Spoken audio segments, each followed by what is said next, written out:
عن ابی ہریرہ رضی اللہ عنہ ان اعرابیا جاء الى رسول اللہ صلی اللہ علیہ وسلم فقال یا رسول اللہ دلنی على عمل اذا عملته دخلت الجنہ قال تعبد الله لا تشرك به شيئا وتقيم الصلاة المكتوبة وتؤدي الزكاة المفروضة وتصوم رمضان قال والذي نفسي بيدي لا أزيد على هذا شيئا أبدا ولا أنقص منه فلما ولى قال النبي صلى الله عليه وسلم من سره أن ينظر إلى رجل من أهل الجنة فلينظر إلى هذا۔ حضرت ابو ہریرہ رضی اللہ عنہ فرماتے ہیں کہ ایک دیہاتی نبی پاک صلی اللہ علیہ وسلم کے پاس حاضر ہوا اور کہا اے اللہ کے رسول مجھے کوئی ایسا عمل بتلائیے کہ جسے کرنے سے میں جنت میں داخل ہو جاؤں۔ آپ صلی اللہ علیہ وسلم نے ارشاد فرمایا اللہ کی عبادت کرو اور اس کے ساتھ کسی کو شریک مت قرار دو اور نماز قائم کرو، فریضے زکوٰۃ کی ادائیگی کرو، رمضان کے روزے رکھو۔ اس نے کہا اس ذات کی قسم جس کے قبضے میں میری جان ہے میں کبھی بھی اس سے کچھ زیادہ نہیں کروں گا اور نہ میں اس میں کمی کروں گا۔ جب وہ واپسی کے لیے مڑا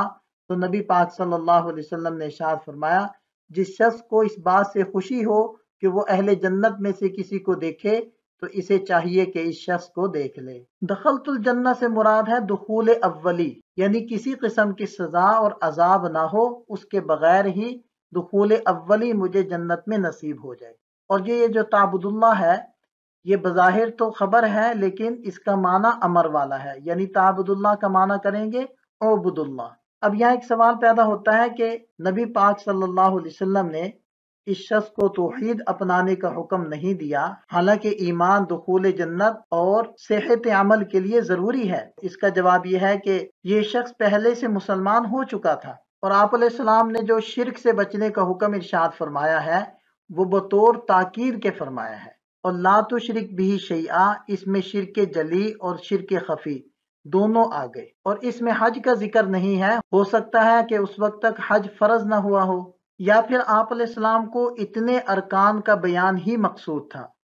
یا کسی راوی نے اختصار کر دیا ہو۔ اور لا ازید ولا انقص منہ اس جملے کے کئی مطالب بیان کیے گئے ہیں۔ ایک تو یہ بیان کیا گیا ہے کہ چونکہ یہ شخص اپنی قوم کا بڑا تھا، آپ علیہ السلام کی بات کو پہنچانا اس کی ذمہ داری تھی،